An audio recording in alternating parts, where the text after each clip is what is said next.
Ukraine अब आपको एक नए कॉन्फिडेंस के अंदर, या फिर मैं यूं कहूं कि एक नई खुशी उसमें देखी जा रही है। तो क्या उसकी वजह यह है कि अमेरिका ने अब यह फैसला कर लिया है कि वो रशिया के साथ लड़ेगा, लेकिन सरजमीन यूक्रेन की होगी। इसके ऊपर हमने बात करनी है। इसके साथ साथ हमने बात करनी है रशिया के जो अजाइम है वो भी बढ़ते हुए जा रहे हैं। वो यूक्रेन तक रुकने वाला नहीं, बल्कि पोलैंड के अंदर ऐसी बहुत सारी चीजें हुई हैं, उस पर हमने बात करनी है। पूरे यूरोप को अलर्ट कर दिया गया है और एक नए ड्रोन वाल प्रोजेक्ट की बात की जा रही है। इन तमाम खबरों की आज के इस व्लॉग में बात करेंगे। अस्सलाम वालेकुम। आज तारीख है 16 अक्टूबर 2025 और मैं हूं रजा अब्बास। आपसे दरख्वास्त के वीडियो को लाइक और चैनल को सब्सक्राइब जरूर कीजिएगा। तो मेरे सामने ये खबर है एपी न्यूज़ की, जो आपके सामने मिनवान उर्दू तर्जमा मैं कुछ इस अंदाज में रख रहा हूं कि यूक्रेन के मुख्तलिफ इलाकों पर रूस ने 300 से ज़ायद ड्रोन्स और 37 मिसाइल से हमले किए हैं। ये हमले तवानाई के बुनियादी ढांचे पर किए गए, जिनके नतीजे में 8 अजला मुकम्मल ब्लैकआउट हो चुके हैं, जिनमें कीव भी शामिल है। यूक्रेन के सदर जेलेंस्की ने यह इल्जाम आयद किया है कि रूस जानबूझकर सर्दियों के मौसम में आवाम को मुश्किलात में डालने की यह कोशिश कर रहा है। उनके मुताबिक रूस की यह हिकमत अमली सर्दियों को बतौर हथियार इस्तेमाल करने की कोशिश है। यूक्रेनी वजारत तवानाई के मुताबिक कई पावर स्टेशन तबाह हो चुके हैं, जबकि दर्जनों एमरजेंसी वर्कर्स इस वक्त जख्मी हैं। इसके साथ साथ जो यूक्रेन है वो इनसे निपटने के लिए इकदाम क्या कर रहा है कि उसके मुल्क में सर्दियां आते ही तवानाई का बहरान ना हो। इस ज़मन में बताया यह जा रहा है रॉयटर्स के मुताबिक कि रूस की हालिया हमलों के बाद यूक्रेन ने फौरी तौर पर अमेरिका से LNG की दरामद बढ़ाने पर बातचीत शुरू कर दी है। यूक्रेनी वफ़द ने मुतादिद कंपनीज के साथ मुलाकातें की हैं ताकि मुश्तरका हथियार साजी और ड्रोन प्रोजेक्ट्स पर भी ताउन बढ़ाया जा सके और LNG भी अमेरिका से ली जा सके। अमेरिकी वजारत दिफा ने खबरदार किया है कि अगर रूस अमन मुज़ाकरात की राह इख्तियार नहीं करता तो उसे माशी और अस्करी कीमत चुकाना पड़ेगी। इससे आप समझ सकते हैं कि मामला आपको कहाँ जाते हुए नजर आ रहे हैं। पोलैंड के हवाले से जो द गार्डियन और राइटर्स जो खबर रिपोर्ट कर रहे हैं, उसके मुताबिक बताया जा रहा है कि पोलैंड के वज़ीर दिफा ने यह दावा किया है कि रूसी ड्रोन्स ने उनकी फ़ज़ाई हदूद की खिलाफवर्जी की है और पोलैंड फौज ने 19 ड्रोन मार गिराने का दावा किया है। और ये पहला मौका है कि किसी नेटो रुकन मुल्क ने बरह रास्त रूसी ड्रोन्स के खिलाफ कार्रवाई की है। पोलैंड के वज़ीर ख़ारजा ने कहा है कि रूस की जानिब से यह कदम यूरोप के लिए एक खुली वार्निंग है, आइंदा हमले ज़्यादा ख़तरनाक भी हो सकते हैं।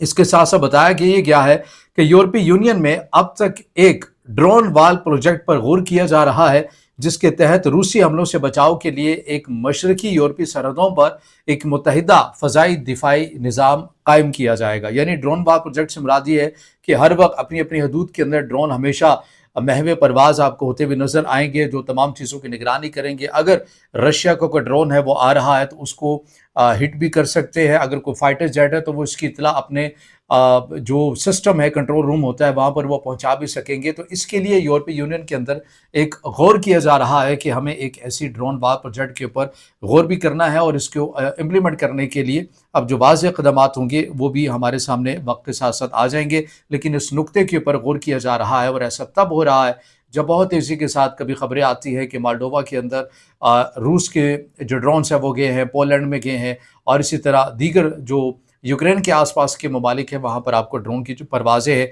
वो होती हुई नज़र आ रही हैं। उन्हीं तमाम चीज़ों का मलहूज़ खातिर रखते हुए यूरोपीय यूनियन अब ये फैसला कर रहे हैं कि उन्हें एक ऐसे प्रोजेक्ट के ऊपर गौर करना चाहिए। अच्छा, आगे चलिए। जो सबसे एक अहम खबर है वो ये है कि अमेरिका ने यूक्रेन को टोमाहाक क्रूज मिसाइल देने की तजवीज़ पर गौर करना शुरू कर दिया है, जो रूसी अहदाफ को 1500 मील दूर तक निशाना बनाने की सलाहियत रखते हैं।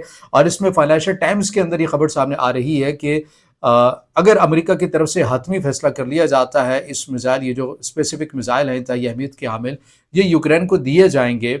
लेकिन ऐसा नहीं है कि इनको यूक्रेन ही ऑपरेट करेगा। इसमें मुमकिन तौर के पर बताया जा रहा है कि अमेरिकी कॉन्ट्रैक्टर या अमेरिकी एहलकार ही इस मिसाइल को कंट्रोल करेंगे, यानी सीधे सीधे यूक्रेन की फ़ौज के हवाले नहीं किए जाएंगे। लेकिन इसका मतलब ये भी है कि यानी अमेरिका अगर ये अपनी टेक्नोलॉजी देगा, खाली यूक्रेन की सरजमीन इस्तेमाल होगी, लेकिन उसको चलाने वाले और टारगेट को सेलेक्ट करने वाले अमेरिका ही के होंगे। तो फिर इससे आप अंदाज़ा खुद लगा लीजिए कि फिर रशिया के पास क्या ऑप्शन होंगे, रशिया क्या कर सकता है।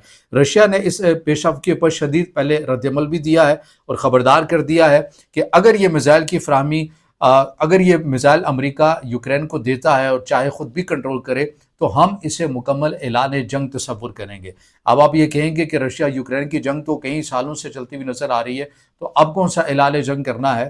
تو یہ یاد رکھیے کہ ملٹری اصطلاحوں کے اندر ابھی تک رشیا نے جو اپنا سٹیٹس رکھا ہوا ہے یوکرین سے متعلق، وہ ایک فوجی آپریشن سے متعلق رکھا ہوا ہے، فل فلیج وار کی صورت میں اس کو نہیں رکھا ہوا۔ لیکن رشیا کا یہ کہنا ہے کہ اگر ایسا ہو گیا تو پھر ہم یہ اعلان جنگ اس کو تصور کریں گے اور ہم اپنے اسٹیٹس کو تبدیل بھی کر سکتے ہیں، جو پھر تمام ظاہر ہے ممکنہ طور پر مشرقی یورپ کے لیے خطرہ بھی ہو سکتا ہے۔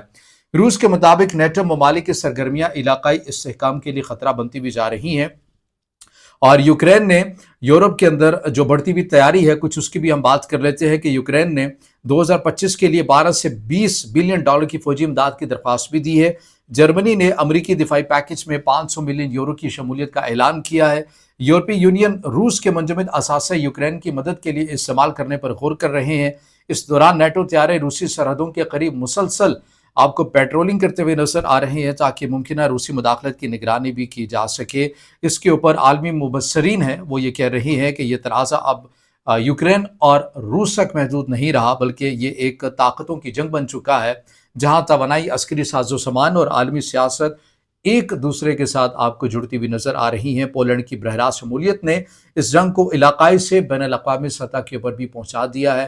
کیا آپ کو لگتا ہے کہ رشیا اور یوکرین کا تنازع کسی نقطے کے اوپر آ کے اختتام ہونے والا ہے یا ہو سکتا ہے، یا آپ کو لگتا ہے کہ یہ معاملہ اب مشرقی یورپ تک ہر صورت پہنچ کے نہیں رہے گا؟ اس سوال کا جواب ضرور کمنٹ میں دیجیے گا، ویڈیو کو لائک کیجیے گا، دوستوں کے ساتھ شیئر کیجیے گا اور چینل کو سبسکرائب